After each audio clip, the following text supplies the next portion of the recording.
Bismillah ar-Rahman ar-Rahim. Shall we start? We'll start. I've got a lot to cover, so inshallah we'll start now. Shall we start? So, do we remember where we left off last week? We did Hudaybiyah, talked about Hudaybiyah the week before. So where we are now is 20 years since Revelation. If you think back 20 years of what you were doing, it's 20 years now since Revelation. And it's about an year after Hudaybiyah. The Prophet ﷺ and the Muslims are now allowed to go do their Umrah. Remember how at Hudaybiyah when they came to do Umrah, they was told no, but they can come back the next year? Well, this is the next year. And they're now finally allowed. Abu Dahar al-Ghifari is left in charge of Medina. Abu Huraira is in charge of the camels. And Abdullah ibn Rawa is to lead the pilgrims. Now, the reason I mentioned their names is they're pretty unique Sahaba. Abu Dar was a highway brigand from the rugged clan of Ghifar who embraced Islam during the early Meccan period and took Islam back to his people. So he was pretty much a highwayman. And now he's in charge, he's left in charge of Medina. It's a perfect example of how Islam changes people from being a robber to the person who's left to look after an entire city. Abu Huraira came to Medina during the expedition of Khaybar. He was poor and lived among the Ahl as-Sufa. Although his name was Abdul Rahman, he's famously known as Abu Huraira because he used to care for a number of kittens outside the Prophet's house. He's considered to be one of the most trustworthy and often cited narrators of hadith in the Sunni tradition. And Abu Huraira, being the poorest of the Sahaba, is left with the camels, to look after the camels for the pilgrimage. So that all the provisions and also the camels that are going to be slaughtered, all of that is under Abu Huraira, who is one of the poorest of the Sahaba. It's amazing how the Prophet ﷺ appoints people. A highwayman is left in charge of a city, and one of the poorest Sahaba is left in charge of all the treasures. And Abdullah ibn Rawa was the companion who first stood up to Abdullah ibn Ubay when he demeaned the Prophet shortly after Hijrah. He was also the first to march out to duel the Meccans at Badr. In a few months, he will be martyred by the Ghassanids near Syria, and we'll cover that in a second. So he is leading the pilgrimage. The Prophet ﷺ and 2,000 Muslims head towards Mecca. As they're nearing Mecca, the Quraysh leave the city. They all vacate the city and they go up into the mountains. And they're sitting around the mountains watching the Muslims come into Mecca. The Muslims circumambulate the Kaaba and then they go between Safa and Marwa doing their minor pilgrimage. But something happens. Now, in some Seerah books, I have read that this incident happened at the conquest of Mecca. But this particular Seerah book actually says that this event happened during the first Umrah, which is Bilal radiallahu anhu climbs to the Kaaba and gives the azan. This is a real problem for the Quraysh. They get really, really angry about this. And the reason is this. What made Bilal's action even more offensive to the people of Mecca was the fact that he used to be a slave owned by Umayyah ibn Khalf, who was later killed at the Battle of Badr. In the Meccan idolatrous society, which was extremely class conscious, the fact that a former slave could rise on top of the Kaaba, where the Quraysh put their idols, was something they could not accept. Ikramah ibn Abi Jahal said, "God has certainly been kind to my father by causing him to die before he could hear this slave saying such things."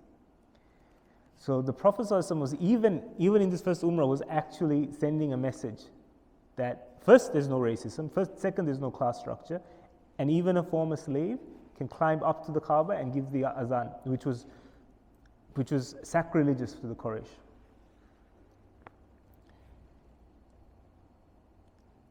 Now, the Prophet's uncle, Abbas, who was living in Mecca at the time, when the pilgrims were coming, he went out to meet them and he was helping look after the pilgrims.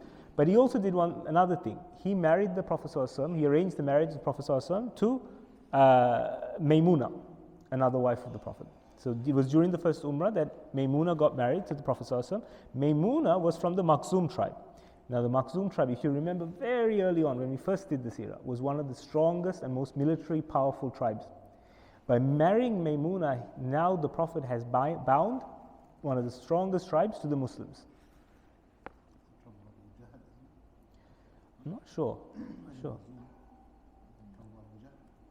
It is, Khalid is related to the Makhzum tribe as well. Yeah, Khalid ibn Walid. We'll get to that in a second. Now, at this time, Abu Sufyan's not in Mecca. Abu Sufyan is off trading in Syria, and this is where the incident of when he's trading in Syria, and Heraclius, the emperor of Byzantine, was visiting Jerusalem. And so when he heard that there were Arabs in Syria trading, and he had got a letter from the Prophet ﷺ, he sent soldiers to get Abu Sufyan and come. And we talked about this, I think, 2 weeks ago. So I'm not going to get into the details, but this is where that famous conversation happened between Heraclius and Abu Sufyan at this time, while the Muslims are doing their first Umrah.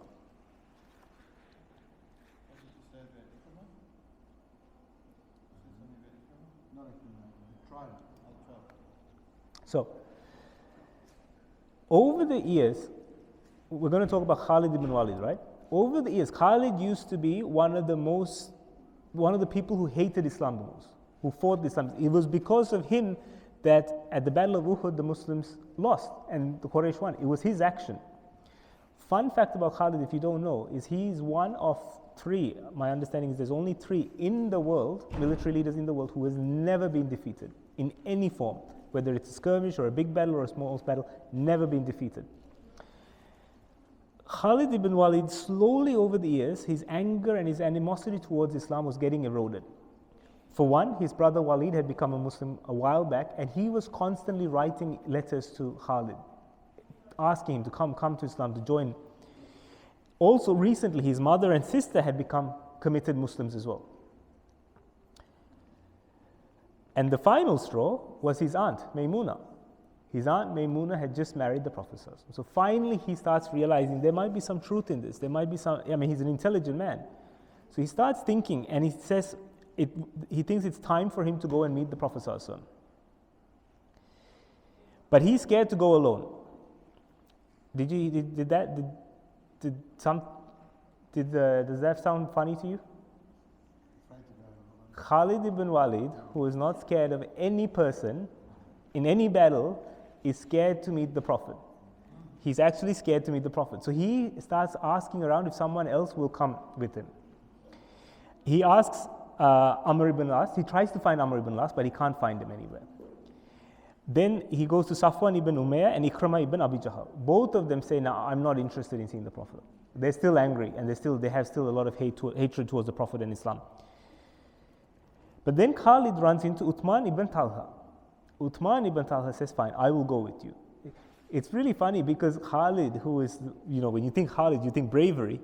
He's like a little kid. He's scared, like who's done something naughty. He's actually scared to go see his father.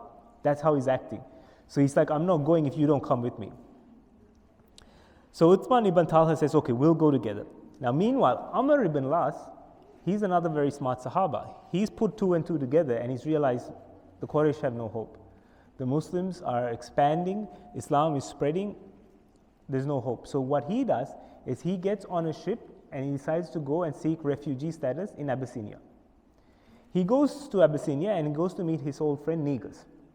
But he's shocked when Negus says, "No, not giving you refugee status. You can't stay with us."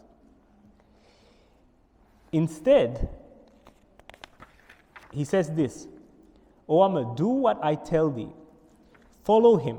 He is the truth by God, and he will triumph over every persuasion that settles itself against him, even as Moses triumphed over Pharaoh and its host." The Negus tells this to Amr.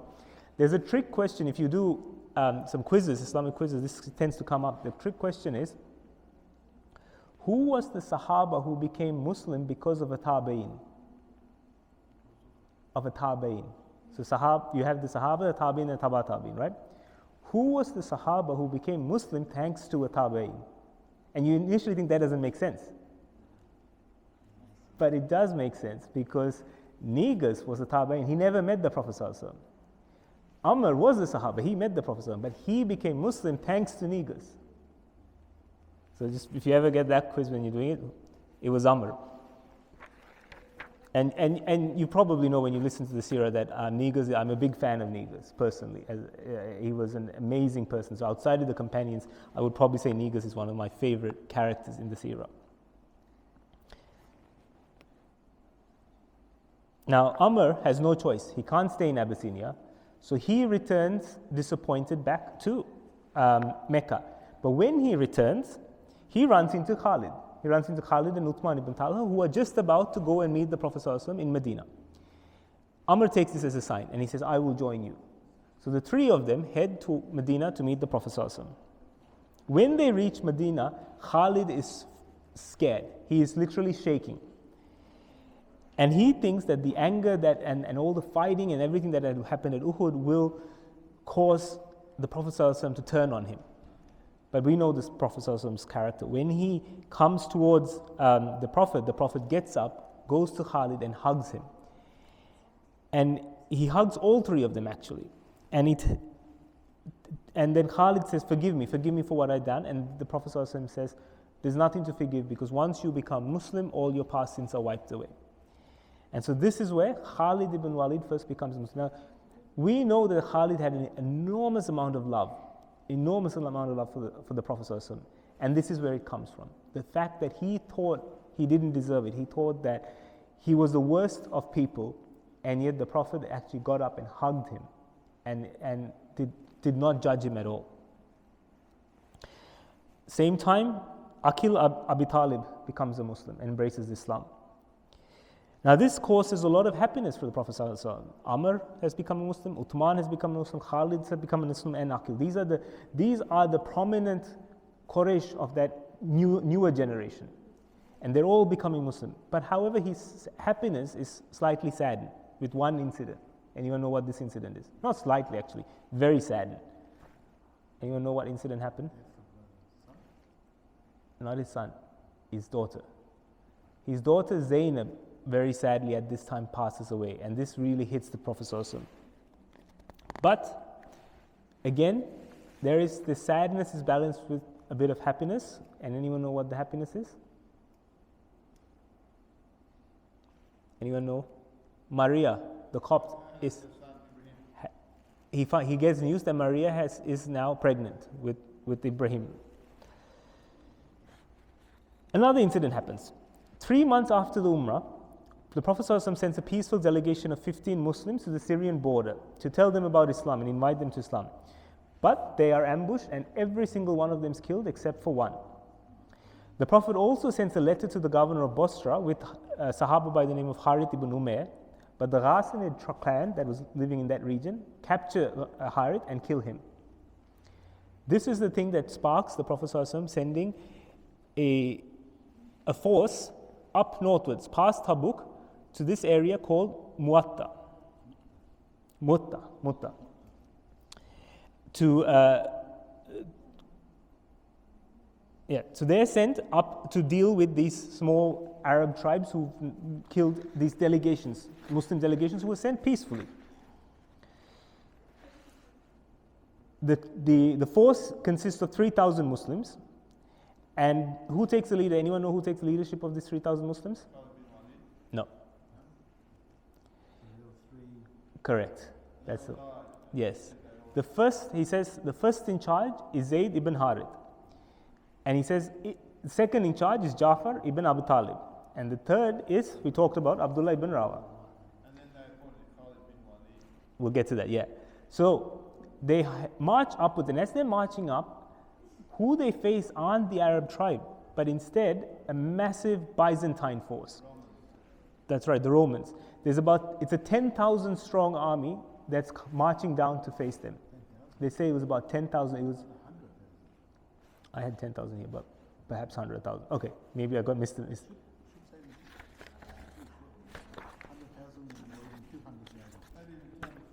Let me check. Maybe I wrote the wrong circle.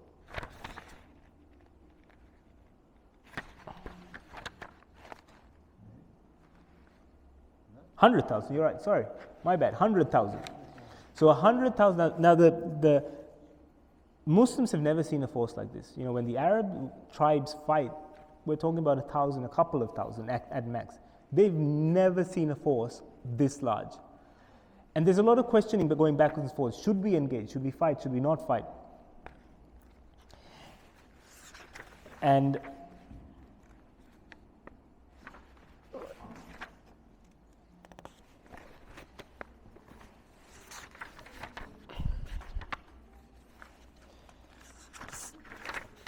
Abdullah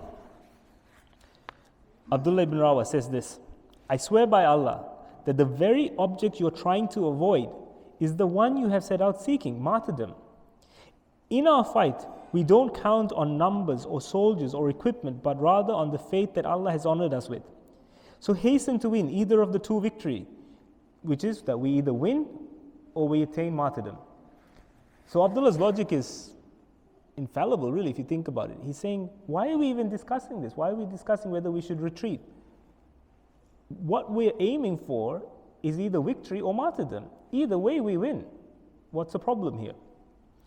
And so the Muslims engaged 100,000, 3,000 against 100,000. The first who goes down is Zayd ibn Harith. Now this is significant. Zayd ibn Harith is one of the most prominent and exemplary Sahabas and one of the most dearest personally to the Prophet ﷺ. At this battle, Zayd ibn Harith passes away. I've actually heard some scholars say that if Zayd ibn Harith had lived past the Prophet ﷺ, he may have been appointed the Caliph because he was that dear to the Prophet and the Prophet gave him so many responsibilities. Next was Ja'far. Ja'far takes up the flag and he too is killed. And after Ja'far, Abdullah takes on the flag and he too is killed. So all three commanders are killed in a row. The person who then saves the Muslim army is Khalid ibn Walid. Khalid ibn Walid gathers the forces and then marches them out of the battlefield. And what the interesting thing to note here is that some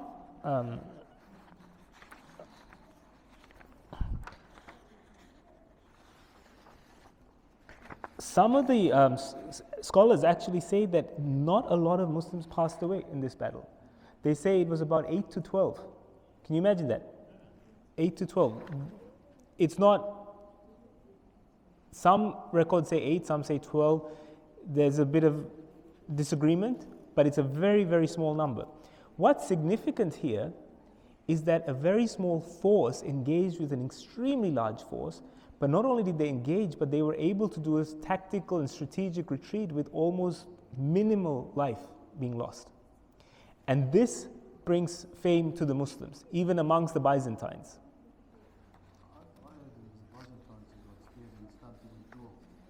Possibly.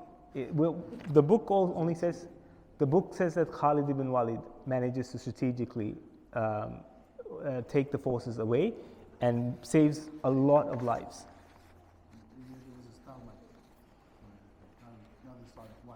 No, that's right.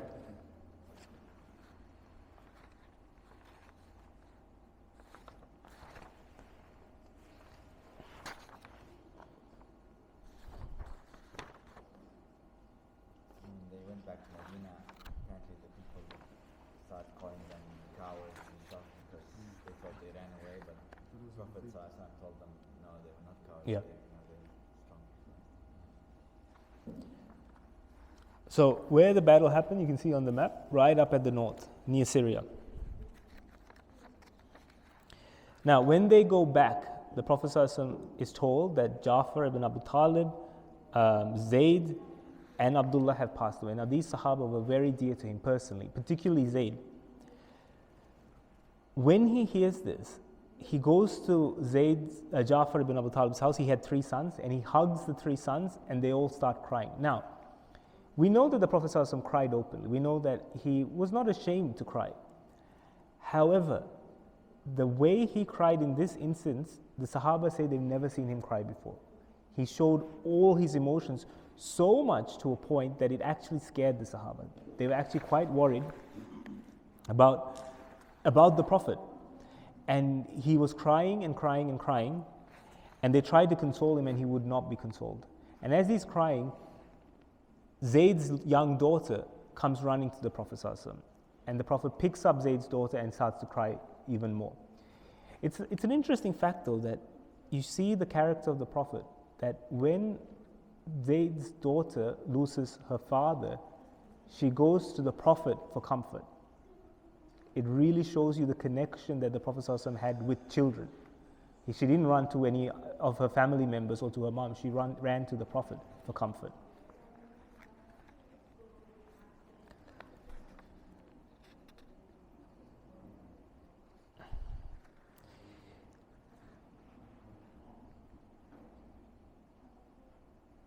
Ja'far's wife, Asma bint Umayyas, is later married to, anyone know who she later marries?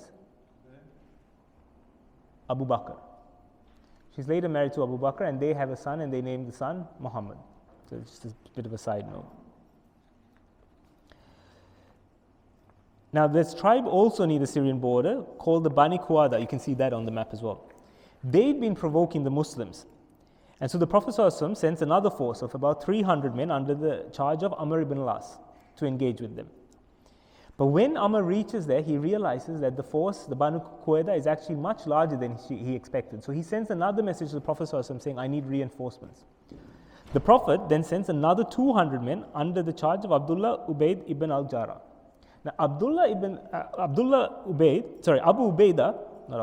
Abu Ubaidah is actually more senior than Amr, and he is more experienced. But the instruction the Prophet ﷺ gave was, the two armies, the 200 new reinforcements and the 300 under Amr, need to work together. That's the instruction. So when Abu Ubaidah reaches Amr, Amr says, I think I should be in charge of the army. And Abu Ubaidah says, okay, I agree. The reason, Abu Ubaidah later explains, the reason why he said he agrees is because he said, I know that I don't have a problem taking orders from Amr, but I wasn't sure if I gave orders whether Amr will have a problem. And if he had a problem and didn't obey my orders, he would indirectly be disobeying the Prophet, and I was worried about the punishment that would come to him if he disobeyed the Prophet from Allah. The reason why I say this story is that you have an idea of how the Sahaba's brains worked. It's incredible. Like, you know, if it was us, we'd be like, well, who's senior? Who's got more experience? No, that's not fair. We'd be going backwards and forwards, and there'd probably be a fight, and that's what's happening, right, in the world now. But Abu Ubaidah was not like that. Abu Ubaidah's like, I love my brother in Islam, and I'm worried that he might get punished because he may not listen to me, so I'm going to do what I can and listen to him. The force of 500, the joint force of 500, fight the Banu Quwada, and they dispel, and they're victorious. Now, about 1.5 years after the Treaty of Hudaybiyah, something significant happens. A group of men from the tribe of Banu Bakr is allied with the Quraysh. They attack a tribe known as Banu Khuza. Does anyone remember anything significant about Banu Khuza? We talked about Banu Khuza 2 weeks ago. What's special about them? Yes, yes. But what's special about the tribe? One Banu Khuza was in the valley of Hudaybiyah, right? So when the Treaty of Hudaybiyah happened, they were the ones who looked after the Muslims. Even though they were Muslims, they were kind to the Muslims. The second thing is, Banu Khuza were the ones who were in charge of Mecca before the Quraysh. They were the tribe that was expelled. They were the big dogs in Mecca before the Quraysh came. So they're attacked. And when news reaches the Prophet ﷺ, he says the treaty is broken. Now, Abu Sufyan finds out about this and starts to panic. He is in no place to have a fight with the Muslims. He does not want to have a fight with the Muslims. So he rushes to Medina to talk to the Prophet ﷺ, but the Prophet refuses to see him. The Prophet will not talk to Abu Sufyan. In desperation, he goes to his daughter. Now, his daughter is a devout Muslim. He goes to her house, and before he's able to sit down, his daughter says, "Why are you here? You haven't accepted Islam. Why have you come to talk to me?" And he knows there's no help from him. So then he rushes to Ali. And Ali says the same thing. "I'm not going to help you." He rushes to Abu Bakr. Abu Bakr says the same thing. Fatima. All of them say, "No, you had your chance. Now don't come and ask for us for help." And so Abu Sufyan is dismayed, and he has to go back, and he is now dreading what will happen. The Prophet ﷺ, what he does is he secretly begins preparations to march on Mecca. There's a very important reason why this was done secretly. Anyone know why? Anyone have an idea why? He didn't want to hurt anyone. That's the reason. He was worried that if the Muslims march on Mecca and the Quraysh fight back, there would be bloodshed. It wasn't actually to defeat the Quraysh that he kept it secret. It was to prevent the Quraysh from getting hurt. But there is an inner circle of Sahaba who knew what was happening. One of them was a Sahaba by the name of Hatib ibn Amr. Hatib had fought bravely at the Battle of Badr. When he hears news that the Prophet ﷺ is making preparations to march on Mecca, he does something unthinkable. He sends a letter, he writes a letter to send to his son in Mecca, warning him and telling him to tell the Quraysh that the Muslims are coming. Now if you think of it, that's treason. At a time of war, when you're about to go to fight, you're telling the enemy the secrets. That's high treason, right? Before the letter gets sent, it's intercepted. And Hatib is brought before the Prophet ﷺ. Omar, being Omar, says, execute him. This is treason. He needs to die. We need to kill him.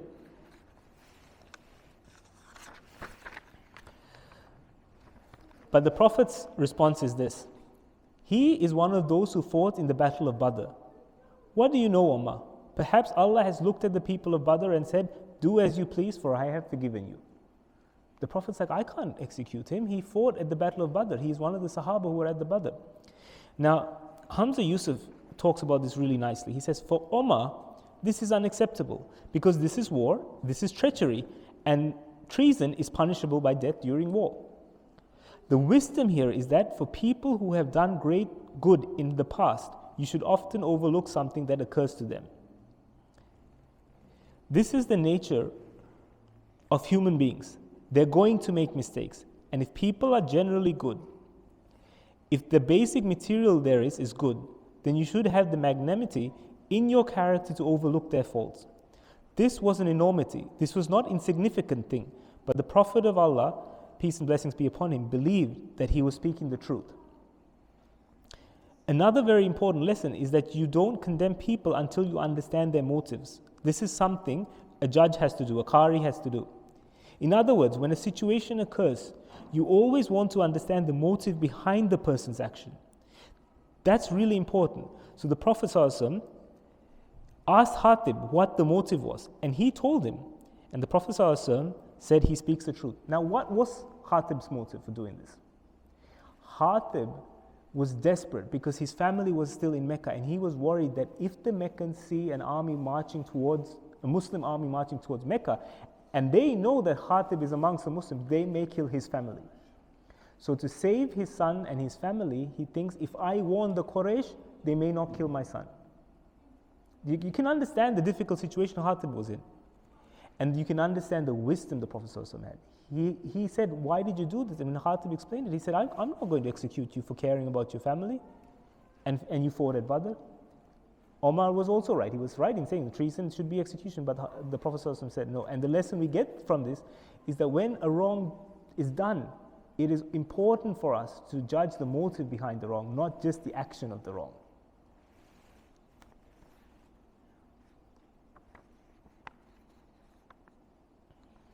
So the Prophet ﷺ gathers a force, and pretty large force for Arab standards at the time.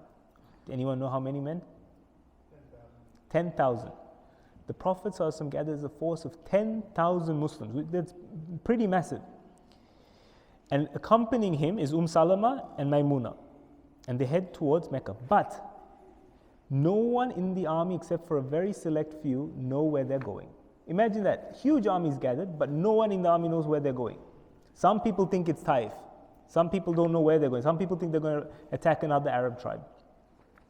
I read that it wasn't a whole army of 10,000 marching in the desert, because the Prophet wanted to be surprised. Yeah. So bit by bit, all the different tribes, he told them to congregate just outside of Mecca. Yes, we'll get to that. So that's right. So you're right. It wasn't a mass army. He actually sent, let's call it battalions. He sent small battalions at different times in different directions, and they had a meeting point. I mean, this is the genius of the Prophet ﷺ as a military leader. We've seen him as a father, we've seen him as a prophet, we've seen him as a statesman, we've seen him as a diplomat, we've seen him as a husband. We're now seeing his military genius. Also, this is about in the month of Ramadan. Just to keep in mind, it's during the month of Ramadan, and actually during the portion of the journey, he actually tells the Muslims not to fast during that journey. The Muslim army consists of 5,900 Bedouin tribes and Bani Sulaim, 700 Muhajiruns and 4,000 Ansar. So that's 10,000 consists of that breakdown. This is one of my favorite stories. Now, I know this is being recorded and I might get some flack for saying this. There are two types of people in my opinion. There are dog people and cat people. There are people who love dogs and people who love cats. If you know me, you know I'm a dog person. I like dogs. I've had dogs my whole life. When the army is marching towards Mecca, on the path, the Prophet ﷺ sees a dog with a litter of puppies. Right? What does the Prophet ﷺ do? He asks a Sahaba by the name of Juwail ibn Suraka to go to where the dogs are and stand guard over them. Literally, he appoints a Sahaba. We know that next to the Prophet ﷺ, the Sahaba, one of the greatest of humans. He appoints one of these greatest of humans to protect a dog and her puppies. And he diverts the entire army around the puppies so as not to disturb them. We have this tradition, especially from where I'm from, that Muslims tend to have a phobia towards dogs. And it comes from a fiqh rule. There's different madhabs have different views on whether a dog is najis, what part of the dog is najis, and that's all there. But we must understand that this was a creation of Allah, and the Prophet ﷺ showed mercy to all creations of Allah, including dogs. And in this instance, he appointed a Sahaba to stand. This is sunnah of loving all creations, of protecting and being merciful to all creations, including dogs and their puppies that you find on the street. Where I'm from, unfortunately, Muslims are well known for mistreating dogs.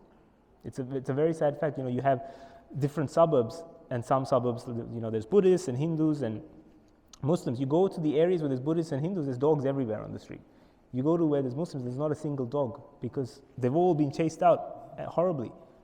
But we have to ask ourselves, the Prophet not only didn't chase the dog, he diverted an entire army and then appointed a Sahaba to protect the dog and gave him the responsibility of protecting dog. This is the character of our Prophet, and this is part of the Sunnah. Now, still, to this point, no one knows where they're going. They all think they're heading towards Taif. The people in Taif think that the Muslims are heading towards them, so they're panicking, and they're starting to build a defense, and they're gathering their forces. But just before they reach Taif, they veer southeast and head away. And when they set up camp, the Prophet instructs the Muslims to spread out and to light the campfires. And when they light the campfires, it says that the Quraysh could see campfires and light the whole horizon from east to west. I love this part of the Seerah because when we we've been on this journey for a while now, do you remember where we started? With the Prophet ﷺ, his mother died. He had one follower, which is Khadija, a child, and him, 3 people initially. His mother died, his uncle died. They hit rock bottom. The Prophet ﷺ was dismayed. And now we are looking at a point where the horizon is lit with fires from Muslims, and it's from east to west, that many Muslims, and they're all converging on Mecca. And the Quraysh are besides themselves. They are falling apart because they know there is no way they can stand up to the Muslims.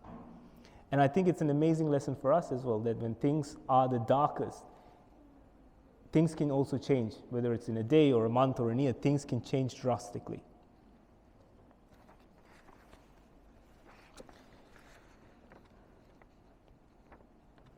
The Quraysh in desperation sent 3 people, Abu Sufyan ibn al-Harb, Hakim ibn Hizam, and Budail ibn Waraka to the Prophet ﷺ to beg them to go, to leave them alone. Do you remember the arrogance of the Quraysh when we first started the Seerah? Do you remember how they thought we're going to wipe them out? They have now fallen to a point where they're begging the Prophet to please leave them alone. When these three people come to the Prophet ﷺ, the Prophet turns to them and says, how much longer are you three going to hold out? You've seen the miracles. You've seen how Islam changes people. You've seen the 10,000 army that's at your doorstep. How long are you going to resist? When the Prophet ﷺ says this, Hakim ibn Hizam and Budayl ibn Waraka become Muslim. Hakim ibn Hizam is the nephew of Khadija, and he is one of the people that helped the Muslims during the boycott. But he still didn't become Muslim for a very long time. Budayl ibn Waraka was from the Bani Quza, remember? And he was the one who was passing messages between the Quraysh and the Prophet ﷺ during the Treaty of Hudaybiyah. Now Amr, however, says, I need time. I can't make that decision yet. So he says, I'll think about it. And he spends the night with the Muslims. But during the night, he sees the character of the Muslims. And he sees that how much they're in love with the Prophet. That in the morning, Abu Sufyan goes to the Prophet ﷺ and says, I'm going to be a Muslim. We see during the Seerah how people become Muslims. A lot of the time it's because of the Prophet, sometimes it's because of the Quran, sometimes it's because of miracles, and sometimes it's because someone told them, like in the case of Negus. But sometimes, in the case of Abu Sufyan, it's because he saw the behavior and the character of the Muslims. And I know many friends of mine personally who became Muslim because they loved the Muslims around them.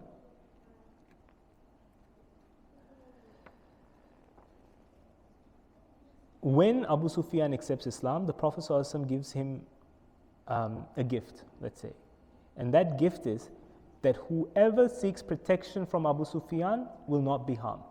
But he also goes, whoever stays in your house will not be harmed. And whoever stays in the Kaaba, near the Kaaba, the sacred mosque, will not be harmed. Now, from here on, usually if you know me, when I do the Seerah, I don't like to read off the book. But I think me summarizing it, it doesn't do it justice. I think I've got to read it, and you'll really understand the situation that's happening. So, the Prophet positions Abu Sufyan so that he and Abbas can watch the Prophet's army pass by on its way to Mecca.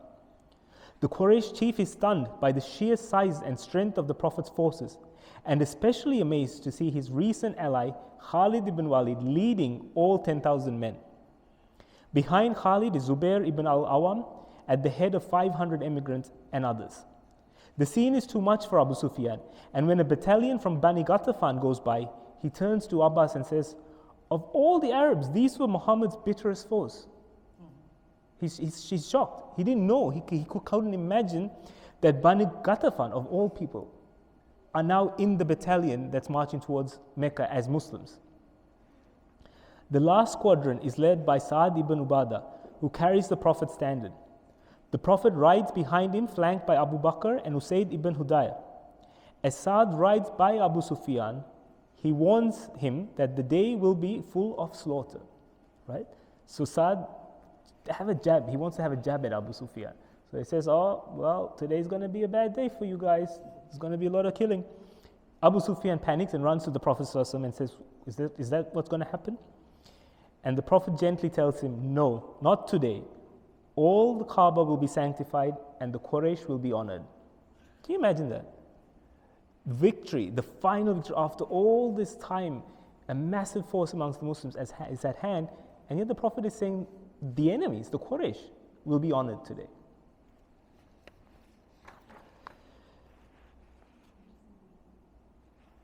The Prophet momentarily stops at Duhtuwa, on the outskirts of the city. This is where he said the different battalions are going to meet up at Duhtuwa.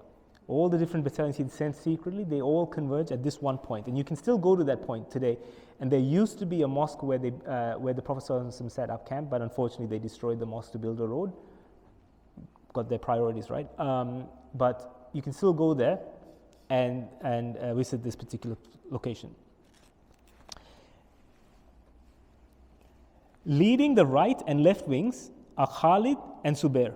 Can you see that? So the right wing is led by Khalid, who goes around Mecca, and the left wing is led by Zubair. Sa'd leads the first half, while Abu Ubaidah leads the remaining men along with the Prophet.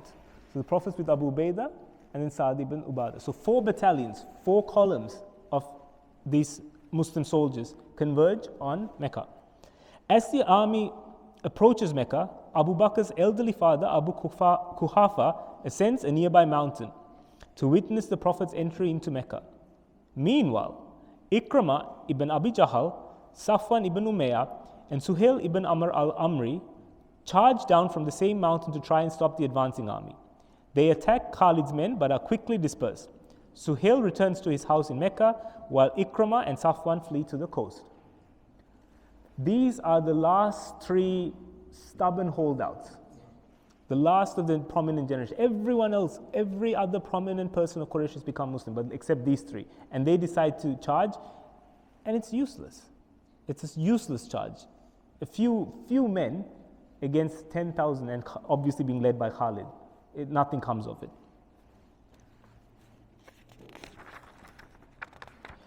The 4 battalions approach Mecca from all directions.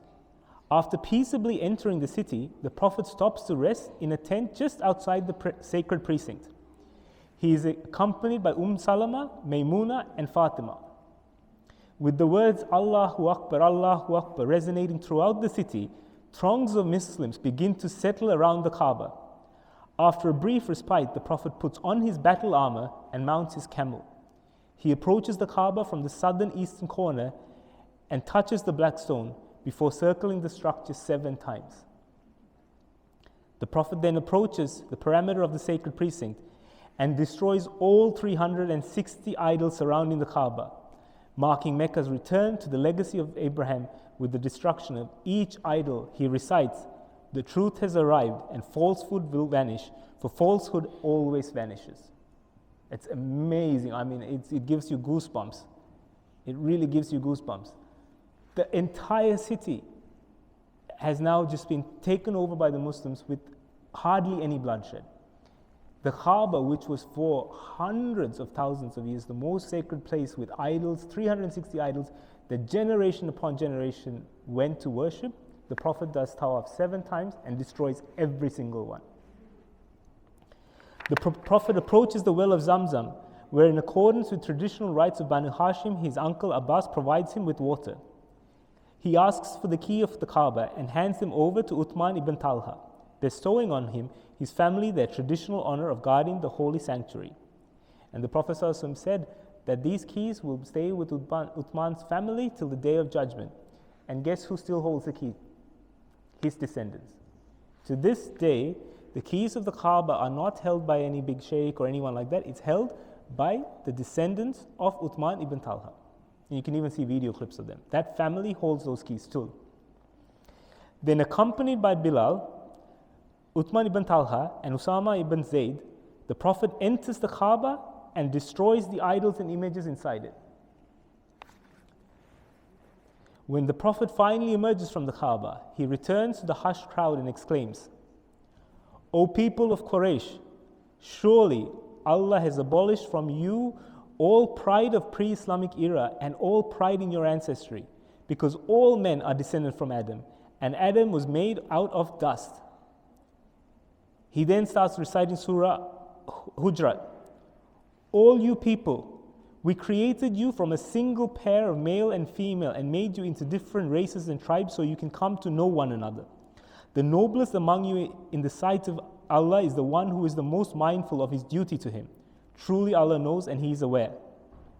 He then turns to the Quraysh and asks, "O you people of Quraysh, what do you think of the treatment that I am about to give you?"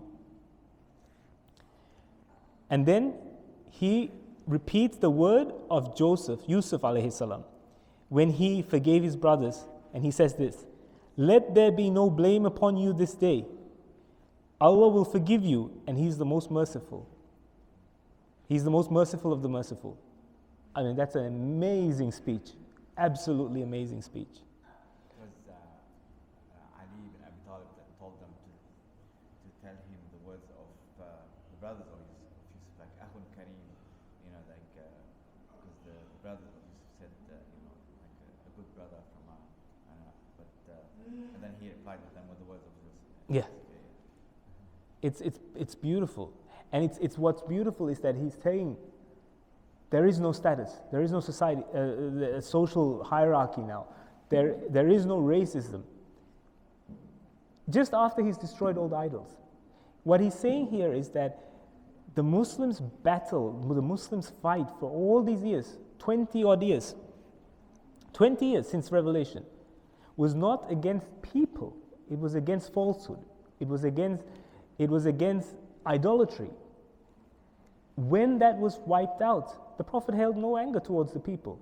And this is a mistake I think as Muslims we make a lot. Sometimes we see the enemy as the people and not what the people stand for. As Muslims, we shouldn't hate the sinner, we hate the sin. The Prophet, and this is a perfect example, he showed that he hated the sin of idolatry, but he didn't hate the sinner. And once that sin was removed, he said, there's no harm on you, I forgive you for everything that's happened. Abu Bakr leaves the mosque to find his father and escorts him to the Prophet. After hearing Abu Quhafa testify his faith in Islam, the Prophet retreats to the mountain Safwa and receives Hind and hundreds of other Meccans who pledge to abandon idolatry for the religion of Abraham. Can you imagine that?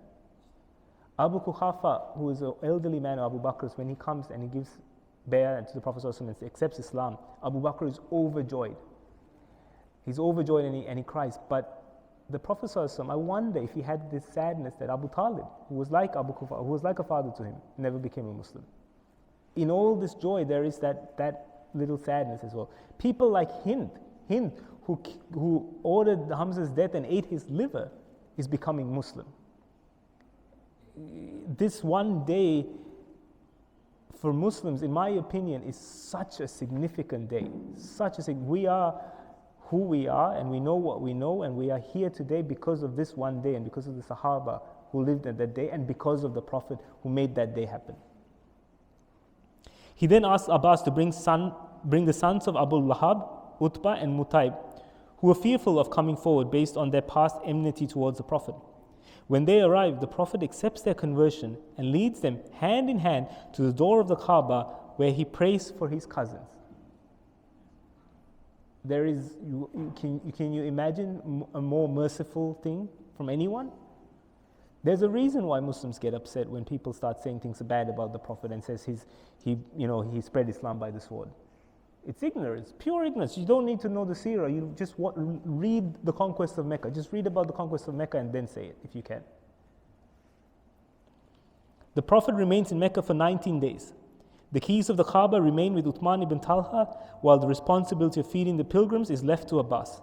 Furthermore, the Prophet instructs the Quraysh to destroy every household idol and dispatches Khalid ibn Walid to destroy the temples of Al-Uzza in Nakhla. While he was very merciful to the idolaters and the sinners, he showed no mercy to idolatry and the sin. There's a very clear distinction. In one hand, he is very merciful to the sinner, but he shows zero mercy to the sin.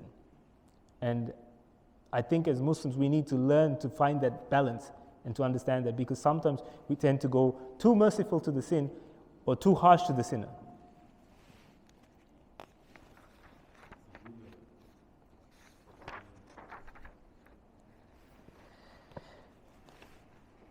So, the last remaining idolaters, the prominent idolaters, are Suhail ibn Amr al-Amri, Safwan ibn Umayyah, and Ikramah ibn Abu Jahl.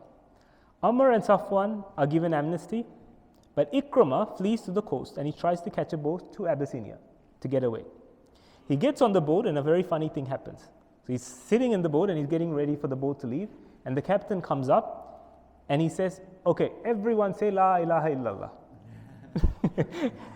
And Ikramah's like, there's no escaping this. I can't escape this wherever I go, because even there Islam had spread. And he is dismayed. He's like, I've got nowhere to go. Even this captain is Muslim. And at that time, just then a message comes from his wife saying, the Prophet ﷺ is going to give you amnesty, come back. So Ikramah comes back, and when the Prophet hears that Ikramah is coming back, he tells all the Muslims, you are to be gentle with him. You are not to mistreat him, and you are not to say anything bad about his father, who was Abu Jahl, the father of ignorance. He says, do not say a single bad thing about Abu Jahl in front of him. Do you see how the Prophet's emotional IQ is incredible, how he can relate to people. Ikrimah asks the Prophet ﷺ to pray for his forgiveness, and he says he promises. And when he sees the Prophet ﷺ says, ask of me anything, and I'll give it to you. And Ikrimah says, I ask of you to pray for forgiveness for me. And he says, I promise to double my efforts towards Islam. As much as I was against Islam, I will do twice more towards Islam. And the Prophet ﷺ hugs him and makes the dua and asks Allah to forgive him. And we will stop there. Now, we have possibly 2 more weeks. So next week, we'll cover the few battles and few incidences that happened between now and the Prophet ﷺ's death. And then the final week is when we will be covering the death of the Prophet ﷺ. I very strongly encourage you to attend that. And if you can't attend it, at least watch it on YouTube, because it really is, in a sad way, us saying farewell to someone that we've got to know for so many months. And I always find very emotional when a seerah ends, because every time I prepare for the seerah, it's like I meet a friend and I get introduced to him and I get to see his character. And then it ends, it's almost like, I don't get to see him. So I hope it's been the same journey for you. And inshallah, we have next week Friday and the Friday after that. So please try to be there, or at least listen to it online. Assalamu alaikum, everyone.